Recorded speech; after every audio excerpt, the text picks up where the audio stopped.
जब बच्चे बड़े हो जाते हैं उनकी बागडोर को संभालते हुए हमारे हाथ छिलने लगते हैं, यानी कि उनकी बागडोर हम संभालने में असमर्थ हो जाते हैं और वो बच्चे कुछ इस तरह के रास्ते पर निकल जाते हैं जो रास्ता उनकी अच्छाई के लिए नहीं होता है। तो उन बच्चों को किस तरह से रास्ते पर लाएं, मैं इस विषय में आज चर्चा करूंगी।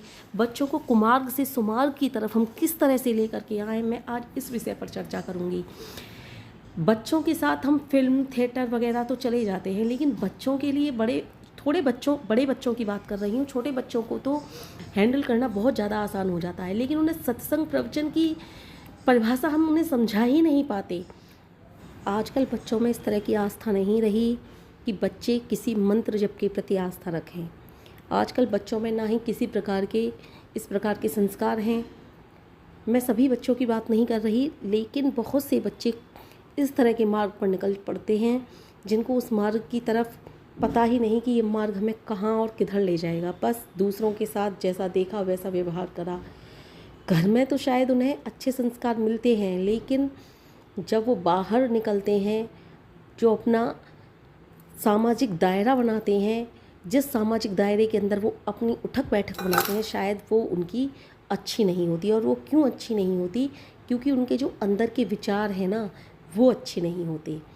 और ये विचार जो अच्छे नहीं होते, ये विचार जो इसलिए अच्छे नहीं होते क्योंकि उनको इस तरह के संस्कार या फिर इस तरह की जो उनकी धारणा होती है वो बन चुकी होती है कि उन्हें जो उनके विचार या संस्कार होते हैं उन्हें ऐसे ही दोस्त भाते हैं।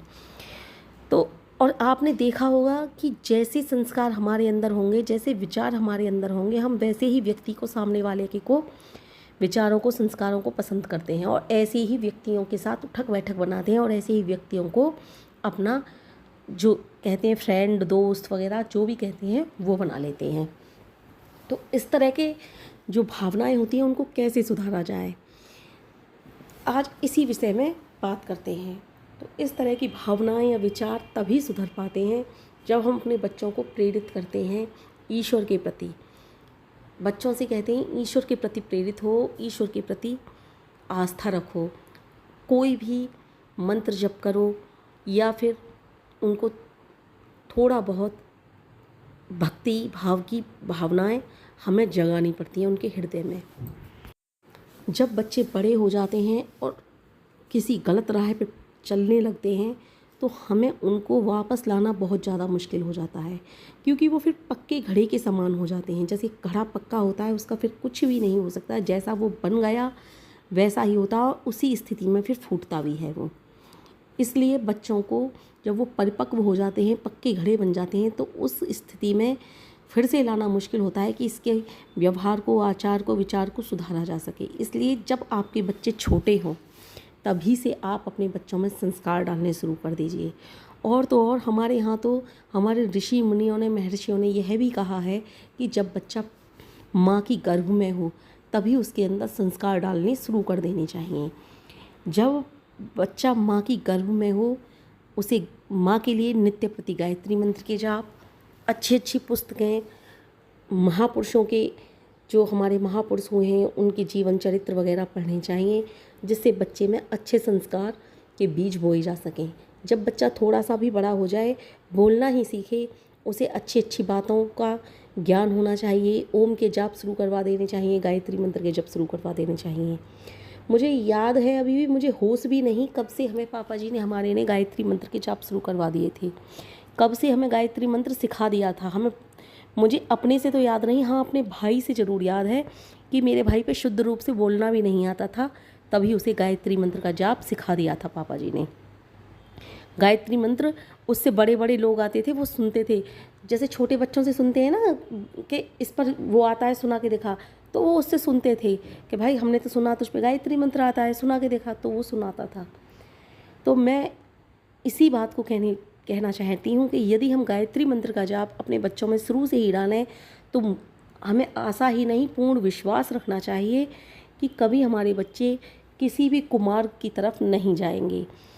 और जब थोड़े से बड़े भी हो गए हैं बच्चे, हमने ये चलो भूल कर भी दी कि हमने अपने बच्चों को गायत्री मंत्र का जाप नहीं सिखाया या किसी भी प्रकार की आस्था ईश्वर के प्रति उन बच्चों में नहीं जगाई, तो फिर हमको क्या करना चाहिए? फिर हमको करना चाहिए कि उन बच्चों को थोड़ा से ताकि संस्कार पड़ें उन्हें, क्योंकि वो ऐसे तो सीधे सीधे सुनने वाले हैं नहीं कि गायत्री मंत्र के जाप कर लो, थोड़े से बड़े हो जाते हैं। हाँ, 5-6 साल का बच्चा है तो शायद आपकी सुनने भी लग जाए, 10 साल तक का सुनने लग जाएगा कि हाँ गायत्री मंत्र के जाप करनी चाहिए, ईश्वर के प्रति आस्था आनी चाहिए। गायत्री मंत्र की अच्छी अच्छी बातें बताओ, गायत्री मंत्र के जपने के क्या फ़ायदे हैं ये बच्चों को बताओ। तो इस तरह के फ़ायदे जब सुनेंगे बच्चे, इस तरह की बातें जब सुनेंगे, गायत्री मंत्र की एक एक शब्द की व्याख्या मैं अपने इस पे वीडियो में कर रही हूँ, उन बच्चों को सिखाओगे इसकी इस शब्द से ये मिलता है हमें, इसकी इस शब्द की रचना जब ईश्वर ने की तो उससे इस तरह की बातें मिलती हैं। और मैं तो बहुत सूक्ष्म रूप में बता रही हूँ आप उनको, क्योंकि मैं सूक्ष्म रूप में इसलिए बता पा रही हूँ क्योंकि शायद मेरे अंदर इतना सामर्थ्य नहीं है कि मैं गायत्री मंत्र की इतनी विस्तृत जानकारी आपको दे सकूं कि जितनी विस्तृत जानकारी जितना गायत्री मंत्र के द्वारा हमें फल प्राप्त होता है, क्योंकि गायत्री मंत्र का इतना महान महत्व है कि उसके लिए पूरी ज़िंदगी भी निकल जाए ना इसके महान महत्व को बताते बताते तो भी कम है। लेकिन मेरे अंदर ना तो इतने, मेरे पास इतने शब्द होते हैं और ना मेरे अंदर इतनी बुद्धि है, ना मेरे अंदर इतनी क्षमता है कि मैं गायत्री मंत्र की प्रशंसा में इतना सब कुछ बोल पाऊँ। लेकिन आप बता सकते हो अपने बच्चों को, बताइए, एक एक वीडियो दिखाइए बच्चों को। और मेरी ही नहीं, गायत्री मंत्र की अन्य भी यूट्यूब पर वीडियो हैं, अन्य लोग भी यूट्यूब पर गायत्री मंत्र के विषय में बताते हैं, उन सबको दिखाइए, सब कुछ बताइए। गायत्री मंत्र की महत्व जब समझने लगेंगे बच्चे तो वो खुद ब खुद गायत्री मंत्र का जाप करेंगे, क्योंकि शायद हमने भी गायत्री मंत्र का महत्व सीखा था तभी तो हम गायत्री मंत्र के जाप करते हैं। जब हमें पता चला कि गायत्री मंत्र का इतना बड़ा महत्व है तभी से तो हम गायत्री मंत्र का जाप करने लगे। लेकिन चर्चा कर रही हूँ थोड़े से बड़े बच्चे हो जाएं तो उनके अंदर किस प्रकार संस्कार डालें। जब थोड़े से बच्चे बड़े हो जाएं तो वो आपकी नहीं सुनेंगे। थोड़े से बच्चे बड़े होने का मतलब 12 साल से लेकर 15 साल तक के बच्चे परिपक्व घड़े के समान होने लगते हैं, वो किसी की नहीं सुनते हैं। 8-10 साल का बच्चे को भी आप मार पीट कर कह दोगे गायत्री मंत्र के जाप इतनी देर करने तो शायद वो कर भी ले। लेकिन जब परिपक्व बच्चा हो जाए, जब ना सुने, तब हमको क्या करना है, उसके साथ आप मूवी वगैरह देखने जाते हैं, थोड़ा बहुत समय निकाल लेते हैं, उनको छोड़िए।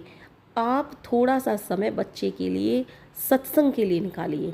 चलिए ठीक है, सत्संग में के लिए भी आपके पास समय नहीं है। अब तो यूट्यूब पर इतनी अच्छे बातें आने लगी हैं, इतने अच्छे महापुरुष आकर बताते हैं, एक एक उनके बच्चों के अंदर जिस भी समस्या का टॉपिक जगे उस पर अच्छे किसी महापुरुष की वीडियो चलाइए और उस समस्या का समाधान उन बच्चों के लिए बताइए। जो गृहस्थी के, जो समाज के सामाजिक समाधान है उनकी बात कर रही हूँ, पढ़ाई लिखाई से संबंधित बात नहीं कर रही हूँ मैं। पढ़ाई लिखाई से संबंधित समाधान तो बच्चे कहीं से भी निकाल ही लेते हैं। तो उनके लिए, बच्चों के लिए सिखाइए कि ये अच्छा है, ये बुरा है। उन बच्चों के लिए थोड़ा सा प्रवचन वगैरह सुनाइए महापुरुषों के, उनको गायत्री मंत्र की महत्ता की वीडियो दिखाइए।